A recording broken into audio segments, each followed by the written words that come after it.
안녕하세요 여러분.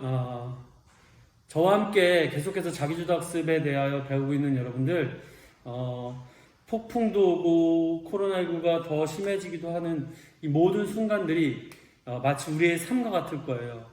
흔들리는 듯한 이 시간에 중심을 잡고 자기주도 학습하는 방법은 여러분들의 실력을 탄탄하게 해주는, 기본을 다지는 기회가 될 겁니다. 여러분들 기본이 다져지면 성적은 급상승하게 돼 있어요. 1등급 하는 것이 쉽진 않지만 공부를 하지 않던 학생들이 2, 3등급 받는 것들은 여러분들의 노력 여하에 따라 충분히 급성장할 수 있습니다. 여러분들 힘을 내시고요. 포기하지 마시고요. 힘을 내시면서 오늘도 한번 함께 달려가 봅시다. 파이팅!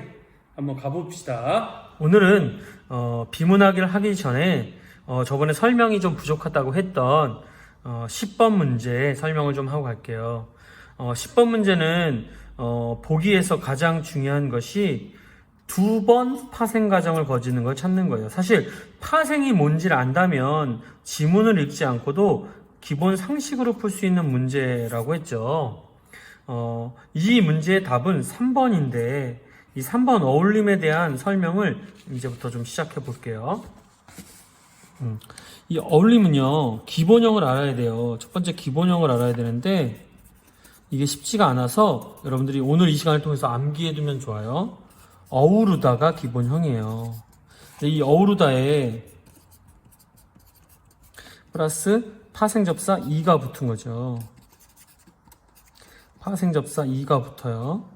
그리고 거기서 끝나는 것이 아니라 명사를 만들어주는 파생접사인 음이 붙는 거죠.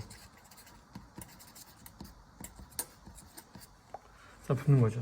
그럼 어떻게 되냐? 그냥 얼핏 보면 이게 이상한 것 같지만 울임이 되고 여기서 발음에 의해서 어울림이 되는 건데 이 어울림이 이렇게 왔다는 것. 즉 중요한 건 2번의 파생이 일어났다는 것을 아시면 돼요. 그래서 오늘 이것은 파생어이고 그 중에서도 특이한 파생어인데 2번의 파생을 거친 파생어라는 걸 정리하는 시간을 갖고 이것을 오늘 복습할 때 암기하는 거죠. 복습할 때 암기하는 거죠. 이렇게 공부를 하시면 되겠어요. 그래서 다른 것들도 끝과 맺음 이렇게 해서 어떻게 되는 끝은 근데 자립성이 있기 때문에 안 되는 거죠. 여러분들 이런 것들을 정리해 가시면 될 것 같아요. 이제 비문학으로 한번 가볼까요?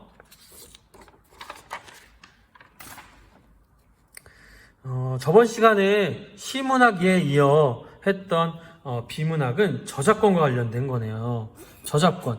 이때 여러분들 우리가 좀 어려운 게 뭐냐면 처음 보는 수학이나 경제나 이런 전문 용어들이 필요한 과학 이런 것들은 어렵지만 그래도 이런 것들은 상식을 갖고 다 풀을 수 있어요. 그러니까 여러분들이 평소에 독서나 신문, 스크랩 등을 통해서 상식을 키우는 것들이 굉장히 중요한 이유는 여러분들이 아는 것들은 잘 풀 수 있다는 것을 알기 때문이에요. 그래서 여러분들 항상 독서나 신문 또는 여러 가지 여러분들이 삶에서 경험한 것들을 여러분들의 상식으로 만들어가는 과정들이 좀 있었으면 좋겠어요. 그럼 여러분들이 저작권에 대한 상식이 있다면 그것을 기반하여 문제를 풀면 되는데 우리가 지문보다 문제를 먼저 보기로 했었죠. 한번 문제를 먼저 볼게요. 문제는 윗글의 내용과 일치하지 않는 것은이네요. 그럼 여기에 옳은 것이 4개 있겠죠. 그러면 여기서 핵심 단어를 찾아야 되고요. 전문적인 읽기 방법인 SQ3R 로 이 글을 읽었다고 할 때 단계별 읽기 활동으로 적절하지 않은 것은 이것도 적절하지 않은 것이니까 4개가 옳은 정보가 있겠죠. 하지만 문제는 중요한 건 여기서 중요한 건 SQ3R이 뭔지 모르면 문제를 풀 수 없는 특이한 문제네요. 근데 걱정할 필요 없는 게 여러분들 이것은 내신이든 수능이든 아마 SQ3R에 대한 수업이 없이는 시험에 나올 수 없기 때문에 이따가 여기다가 한번 정리를 해보면 되겠어요. 일단 윗글의 내용에 일치하지 않는 것은 뭘까 하면서 핵심을 찾는 거죠. 특허나 상표, 실용, 신안 등은 무체재산권, 이거 밑줄, 그리고 무체재산권 동그라미 치면 되겠죠. 지적재산권이라는 개념 안에 저작권이라는 개념이 포함된다. 여기 동그라미. 저작권료는 창작을 위한 지적 노동에 대한 임금, 창작을 위한 지적 노동의 임금이라고 할 수 있다. 맞는지 보면 되고요. 제작에 상당한 투자가 이루어진 데이터베이스는 저작권 보호 대상이다. 이 얘기를 맞는지 보면 되고요. 저작물을 해석하거나 전달하는 활동에 대해서는 권리 인정 X, 이것을 가지고 보면 되겠죠. 기본 상식으로 봤을 때 답이 좀 나오긴 하는데요. 여러분들처럼 모른다는 전제하에 한번 머릿속에 기억하는 거죠. 머릿속에 기억. 볼게요. 특허, 상표, 실용시한, 무체재산권, 그리고 지적재산권 안에 저작권, 저작권료는 창의, 창작, 노동, 임금, 제작, 데이터베이스, 저작권 보호 대상, 저작물 해석 전달은 권리 X. 이런 지식을 가지고 이제 지문으로 가겠어요. 전문적인 읽기 방법은 SQ3R. 이걸 뭔지 모르는데 보면 봐봐요. 훑어보기 단계. SQ3R의 단계에 훑어보기가 있구나. 훑어보기라는 단어에서 힌트를 얻어도 되고요. 질문하기 단계. 질문을 하는군요. 자세히 읽기 단계가 있다는 거네요. 자세히 읽는 단계. 되새기기 단계. 되새긴다는 건 다시 생각해본다. 다시 보기 단계. 비슷한 단어들이 많이 나오네요. 헷갈릴 수 있겠지만 한번 보는 거예요. 훑어보기 단계에서 글에 반복적으로 나오는 단어인 저작권을 중심으로 글의 내용을 훑어보았다. 상식적으로 맞는데요? 어떠세요? 그리고 질문하기 단계. 저작권과 관련하여 저작권 보호가 필요한 이유는 무엇일까? 질문을 했네요. 자세히 읽기 단계. 글을 꼼꼼하게 읽으면 저작권 개념, 저작권 보호가 필요한 이유 등과 관련된 내용을 파악한다. 그럼 여기에 뭐가 있는지, 저작권의 개념이 있는지, 저작권 보호가 필요한 이유나 이런 내용이 있는지 봐야겠죠. 되새기기 단계. 저작권을 보호해야 한다는 주장을 강조할 수 있는 제목으로 무엇이 적합할지 생각해 보았다. 다시 보기 단계. 저작권의 개념과 저작권 보호가 필요한 이유 등을 다시 확인하면서 읽기 과정에 평가하고 점검했다. 다시 보기 단계. 평가하고 점검했다는 마지막 단계 같은 느낌이네요. 그렇죠? 요것들이 맞는지 이제 지문에서 봐야 되는데 여기에는 상식이 필요하죠. SQ3R이 뭔지를 알아야 되는 겁니다. 이런 기본 지식들을 가지고 지문을 읽어보도록 할게요. 저작권이란 소설이나 시, 음악, 미술 등과 같은 저작물을 창작한 사람이 자신의 창작물을 복제, 공연, 전시, 방송 또는 전송하는 등 법이 정하고 있는 일정 방식으로 스스로 이용하거나 다른 사람들이 그러한 방식을 이용하는 것을 허락할 수 있는 권리를 말한다. 개념에 대한 얘기가 나오고 있네요. 저작권은 우선 지적재산권과 구별된다. 지적재산권이 저작권보다 넓은 개념이다. 지적재산권이란 지적재산권 안에 저작권이 들어간다는 걸 알 수 있는 부분이네요. 지적재산권이란 또 지적재산권의 개념이 나오겠죠. 창동의 결과물을 다른 사람이 법이 정하고 있는 일정한 방식으로 이용하는 것을 허락하는 권리를 모두를 말한다. 그러니까 포함 관계가 나타나네요. 이를 무체재산권이라고도 하는데 무체재산권이라고도 하는데 여기에는 저작권뿐만 아니라 상표, 실용신안 등 산업재산권 등이 모두 포함된다. 아까 여기서 바로바로 지어가는 작업들이 일어날 수 있겠죠. 어떤 작업들이죠? 그래서 나중에 또 팁을 알려주겠지만 모의고사 문제지를 반으로 접는 일들도 좋은 팁이 되게 돼요. 아까 특허나 상표, 실현신안은 무체재산권에 들어간다. 맞죠? 그리고 지적재산권을 개념 안에 저작권이 들어간다. 맞죠? 이런 것들. 보시면 중요한 단어 안에 다 있죠. 저작권은 좁은 의미의 저작권과 저작 인접권으로 나눈다. 좁은 의미의 저작권은 시인, 소설가, 작가, 작곡가 등의 창작자들에게 부여하는 권리를 말하며 저작 인접권은 그 저작물을 해석하거나 전달하는 사람들에게 부여되는 권리를 한다. 저작물을 해석하거나 전달하는 사람들에게도 부여하는 권리를 말한다. 이거는 아까 말했지만 인정해주지 않는다 그랬는데 인증 탑 나왔어 벌써. 5번은 벌써 나왔고요. 답은 나왔지만 계속 읽을게요. 저작권법상 저작인권 인접권자로 보호되는 사람들에게는 실현자, 음반 제작자, 그리고 방송 사업자가 있다. 그리고 최근에는 비록 창작성이 없더라도 그 제작과 갱신 등의 상당한 투자가 이루어진 데이터베이스, 경우 독자적 보호를 부여받게 된다. 4번도 지워지네요. 저작권 보호와 관련돼 스튜어트라는 학자는 저작권을 보호하는 것은 자연적 정의의 원리에 부합하는 것, 자연적 정의의 원리에 부합하는 것, 스튜어트라는 사람 기억해야 되겠죠. 그의 인격의 표현물인 저작물의 창작자로서 마땅히 그 저작물을 출판할 것인지 여부의 그 방법을 결정할 수 있어야 하며 그의 지적인 창작물이 침해되거나 훼손되는 것을 막을 수 있어야 한다라고 말했다는 거예요. 그리고 저작자는 다른 노동자와 마찬가지로 그 노력에 대한 대가를 받을 자격이 있다.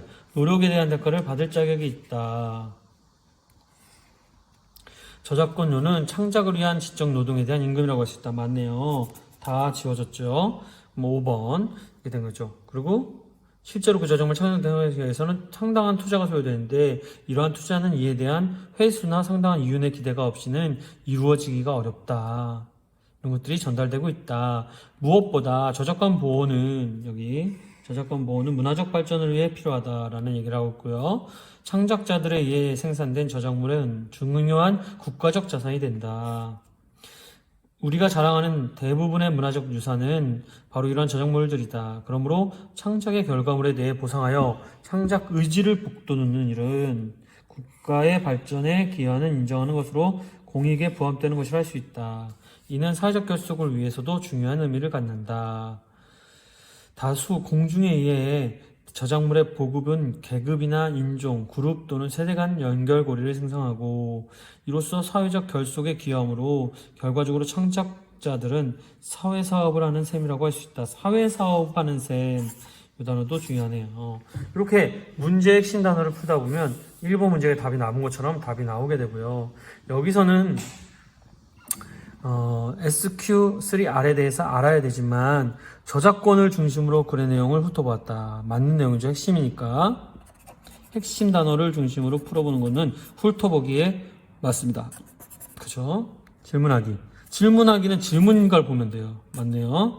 자세히 읽기 단계는 자세히, 그러니까 어떤 특정 부분을 심도 있게 자세히 읽는 것을 말해요. 그래서 이것도 맞는 내용이고요. 되새기기 단계는 되새기는 것이 뭐예요? 읽은 내용을 다시 생각해 보는 거죠. 저작권 보호를 해야 한다는 주장도 강조할 수 있는 제목으로 무엇이 적합히 적용된다. 이건 되새기기인 게 아니라 읽은 다음에 제목을 만드는 거니까 되새기기에 해당한다고 보기가 힘들죠. 그리고 5번 다시 보기는 읽은 다음에 나중에 다시 보는 걸 얘기하는 거죠. 저작권의 개념과 저작권 보호가 필요한 이유 등을 다시 확인하면서 다시 보기라는 말이 힌트가 나타나고 있죠. 평가하고 점검한다. 다시 보기는 대부분 평가와 점검과 관련되어 있어요. 그래서 아마도 지금 볼 때 답은 4번이 맞는 것 같네요. 이렇게 하고 Q3R에 대한 요점 정리가 좀 필요할 것 같아요. 해볼까요? 제가 이거를 네이버에서 검색을 했어요. 저처럼 이렇게 네이버 검색, 구글 검색 등을 통해서 모르는 개념에 대해서 빈 공간에나 출력하여 아니면 또는 포스트잇으로 정리해 두는 것이 굉장히 중요합니다. 전 여러분들을 위해서 큰 글씨를 만들기 위해서 출력을 해봤는데 사실은 문제 옆에 빈칸에다가 정리하는 게 제일 좋겠죠. 갑시다. 읽기 기술을 향상시키는 훈련 방법입니다. 읽기와 관련됐다는 게 제일 중요하고요. 훈련 방법입니다. 그래서 이것을 로빈슨이 제안했대요. 첫째는 개관하기. 질문하기. 질문하기. 읽기. 이게 자세히 읽는 거겠네요. 그쵸? 되새기기. 복습하기. 이것들이 나오는데, 개관하기는, 첫 번째, 단계에서 읽을 책의 제목이나 소제목 도표, 또는 재빨리 살펴보는 것을 개관하기라고 합니다. 전체적인 내용이나 개관의 구성을 이해하고 자료가 정보를 조직하는 데 도움이 됩니다. 질문하기는 앞 단계에서 알게 된 제목이나 소제목 등으로 질문을 만드는데, 예를 들어 물음표가 힌트다, 이런 것들을 질문을 만드는 거. 읽기는 앞 단계의 질문에 대한 답을 찾는 마음으로 처음부터 끝까지 읽어나가는 것입니다. 그래서 자세히 심도 있게 읽는 거죠. 되새기기가 중요한데, 되새기기는 암송하기와 같이 질문에 대한 샵을 찾아들어 읽은 내용에 대한 자신의 언어로 표현해본다. 이 과정은 자신이 읽은 내용을 확인하는 건데, 확인하는 과정이에요. 그리고 암송하지 못했다면 충분히 내용을 못했다고 할 수 있으므로 다시 읽는 것이 학습에 도움이 된다. 그러니까 아까 말했지만 되새기기에서는 제목을 정하는 것은 아니에요. 알겠죠? 복습하기는 읽은 세부 내용을 모두 암송하고 자료 간의 관계를 조직하며 읽은 실제 예를 관련지어 학습하는 것입니다. 만약 노트 필기나 메모를 했다면 그 자료를 읽으면서 복습하는 거죠. 이게 바로 선생님이 말한 오답노트나 복습과 관련된 얘기라고 할 수 있겠죠. 이렇게 SQ3R에 대한 어휘들은 조금씩 다르는데, 훑어보기가 아마 개관과 비슷한 거고, 질문하기는 질문하기고, 자세히 읽기가 있고, 되새기기는 이 부분인 거예요. 이런 것들을 가지고 공부하면 되겠죠. 이렇게 오늘 비문학 지문을 분석해 봤어요. 사실은 이 비문학 지문을 분석하기 이전에 답이 나오지만 다시 지문을 읽으면서 확인하는 거죠. 즉 아마 SQ3R이라는 공부법이 또 나오기도 하는데, 이 공부법도 선생님의 방법과 비슷한 거예요.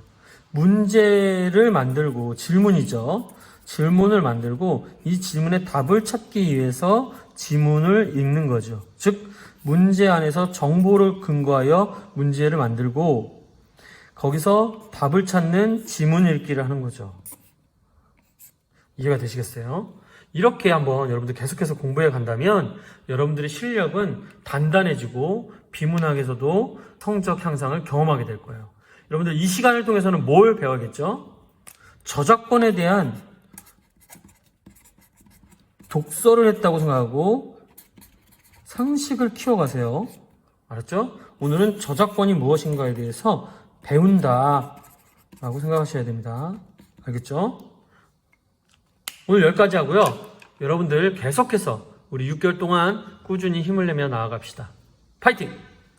사랑합니다.